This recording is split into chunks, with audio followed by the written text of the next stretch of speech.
Bismillah ar-Rahman ar-Rahim. Assalamu alaikum. Welcome back. It is exactly 9:39 a.m. South African time.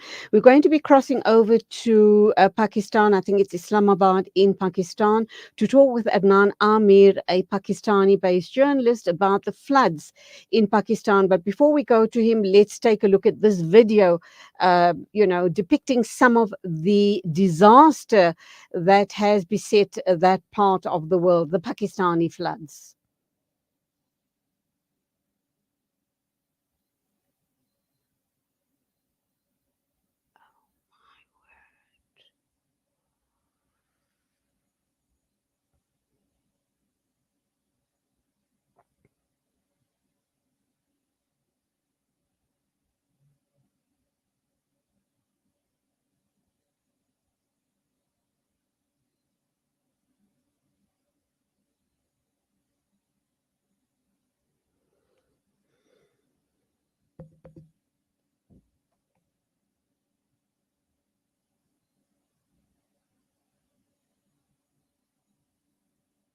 Oh.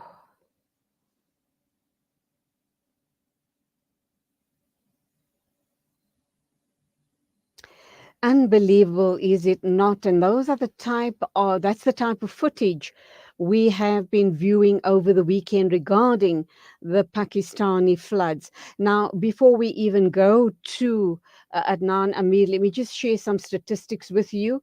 As of now, we understand that over 1,200 people have died in the floods. 30 million people have been affected. 10 million people are homeless. Over 800,000 livestock deaths have been reported. 1 million houses have been washed away. 40 plus small dams have been breached, and 200 plus bridges have collapsed. Salam alaikum to you, Adnan Amir. Welcome to the program. And that is truly disaster of a scale I've never been witness to before. Um, this is absolutely shocking. People in other parts of Pakistan that haven't been affected, how is it impacting on their lives, and how are they thinking about moving forward? Walaikum salam. Thanks for having me on your show. Yeah, as you said, it is a huge disaster, and almost all provinces of Pakistan have been affected. And people like me, or those people who are like based in bigger cities, for example, Islamabad, Lahore, or some parts of Karachi that have not been affected. Well, the problem is that we have our relatives, our loved ones in the other parts, and we are constantly worried about them. For instance, I am from Quetta, and the Quetta was also badly affected by the flood, and the cellular networks are down. So we don't have any way to communicate them. So we don't know how they are and what is their condition or what's the scale of damage. So I think this is the case with most of the people here. And first, we are worried about our loved ones in the flood affected areas, and secondly, we are looking for ways how we can help them. There are a lot of like donation collection activities. People are collecting donations and all the stuff that they can send to the flood affected areas, and we are also trying our best to pressurize the government to act and to provide rescue relief and later rehabilitate the victims. So, in terms of the army, do you think that have they been actually sent out and mobilized to go into the affected areas to start assisting the people? Because Pakistan does boast a large army, does it not? A Yeah, large yeah, that's military. true. A large Yeah, military. yeah, that's true. The army has been mobilized from the day one, and they are on the field, and they are mobilizing their resources, their helicopters, their manpowers, their engineers, and everything. They are doing their best, but the scale of the devastation is so much that even like army alone cannot do it. And yesterday, Pakistan's army chief issued an appeal to international community and to the citizens to donate and to come forward to the help, because whatever has happened, the level of devastation is such that it's beyond the capacity of Pakistan or its government institutions, that they cannot help it without the assistance of international community.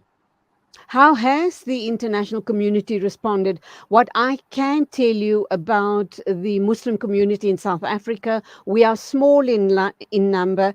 I think we just close on to perhaps 1.5 to 2 million Muslims in South Africa. But undoubtedly, we've already got a whole host of charity organizations that are busy mobilizing, and they've put up huge, charity drives to start collecting for Pakistan. And undoubtedly, one of the key charitable organizations in the country, which is Gift of the Givers, I have no doubt in my mind, are busy. Getting their reserves together to come out to Pakistan with much needed aid. Having said that, let's understand how is the international aid community responding to you, and what exactly is the most needed of commodities for Pakistan right now? Yeah, so Prime Minister of Pakistan like issued a excuse me, issued a video call in a video message. He issued an appeal that Pakistan urgently needs around $350 million to provide relief and rehabilitation to the flood victims. And after that, there we held a meeting with representatives of Asian Development Bank, World Bank, and some of the Western embassies. And in total, they committed $500 million that we will provide immediate assistance to the Pakistan. So if that comes, it will solve the problem to some extent. And then individual countries like China, USA, UK, and European Union, they have also contributed smaller amount of loans and of grants to the help. So at the moment, what Pakistan needs is like we need tents. There is like a lot of people have been homeless, so immediately to house them, tents are required, and there is a shortage of it. Secondly, there will be a shortage of grain of because a lot of crops have been affected by the flood. But ultimately, from international community, Pakistan is asking for money because once we have the money, we can purchase whatever we require. So With I due think respect, Adnan, with due respect, we've heard a lot about the current sitting government of Pakistan, and I know we're talking about the aid and we're talking about the disaster in Pakistan, but if they get that kind of money, 350 million rand and dollars and more, will the aid actually reach the people? We know there's a lot of corruption amongst government ministers and the government itself. Will the aid reach the people? I'm also thinking about food, and I'm thinking medical aid and medical supplies. Is this actually going to go to the people? yeah, well, unfortunately, that's true. Corruption is a perpetual problem in Pakistan, and it's not with this government; it's with every government, and like all the government institutions in Pakistan, they are rotten, they are corrupt to the core. That's a fact, but we have to live with it. So whenever the government spends some things, there will be leakage in the form of corruption, and if government spends a dollar, only 50 cents of it will reach the people. That's a fact. There is no denying of it. But again, it's in time of crisis like this, it's only the government which can reach the people and which can help. So we have to settle this debate of corruption on some other day. But at the moment, if we do not help government make collect donations and get money, the people will not be helped. So we are pretty much clear about it. Absolutely, I agree with you. But it is sad, is it not, to know that X amount of aid will be coming to the country, and possibly 50% of that will be lining the pockets of corrupt officials and corrupt government. Um, Going forward, what do you believe is, you've indicated the greatest need. Do you think that organizations like Doctors Without Borders should be coming into Pakistan to assist in this time of crisis? Yeah, I think everybody should come. Every like all, not only Doctors Without Borders, but all the organizations, the relief providing organizations, they should come.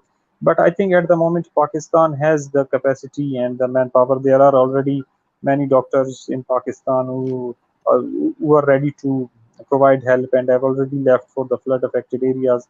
And there are still like many international relief organizations already based in Pakistan, and they are working. And plus, there is United Nations set up, and they are also working. So I don't think like there will be any specific need for Doctors Without Borders or any specific organizations, but all help is welcome. Okay, so finally, we do know it's the monsoon season. Am I correct in saying it is the monsoon season? Do you believe, Yes, what it is is. the International Weather Services suggesting to Pakistan? Are you over the worst, or is there still the fear that you could have some more downpours which might exacerbate relief efforts in Pakistan? Yeah, so it's still not over. There can still be some downpours in like the first week of September. So this is the monsoon season, and this is like an extended monsoon season. This year, the rainfall, the downpour has been much more than what was expected or what was predicted by the weather services. So again, the people don't really trust those weather services anymore because nobody gives us the predictions or warned the people that there will be that the downpour will be of that much magnitude and it will create that much devastation. But again, like it's still not over, and there is likely one more spell, not in entire Pakistan, in some specific areas in the south, but still, I think it's not over.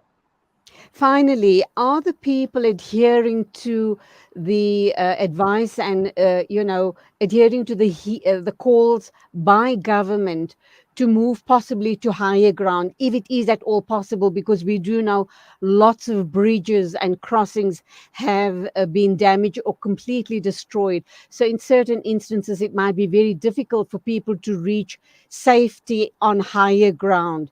But for those who are able to, are they actually making the attempt? Yeah, I think because all these areas that have been affected, there was no such like higher ground. They were mostly plains or valleys in the mountains, so it was not possible for them to go to the higher ground at that period of time. But now, even whenever there is a fear or there is a threat alert, people do move out and they are adhering to the government because they have seen the devastation and they have no other choice. Finally, I did say that was my final question, but post natural disasters like these, you find a huge displacement and migration of people. How's government going to deal with something like that? It's going to be Well, quite a task, is it not? yes, yes, it is, and government is not prepared for it. They are not planned for it, and but the thing is that Pakistan has already dealt with situation like this in 2010, and then there have been huge displacement of people because of this counter-terrorism operation. So government has some experience of dealing with these what we call IDPs, internally displaced people. But again, it's not really great to live on those camps, and there are not much facilities, and those IDPs they protest all the time. So it is going to be a tough task for the government as well as for the people who will be living in those camps. Adnan Amir, shukran very much for your time on the show this morning. Our duas are with the people of Pakistan, and you keep safe, and the rest of the people of Pakistan. Salamu alaikum to you. Thank you very much. Thank you. It is exactly 9:52 a.m. News and views right here on Salam Media. Standing by to talk to us is a comrades marathon participant, and that is Muaz Kasu. We'll be talking with him in a minute or two.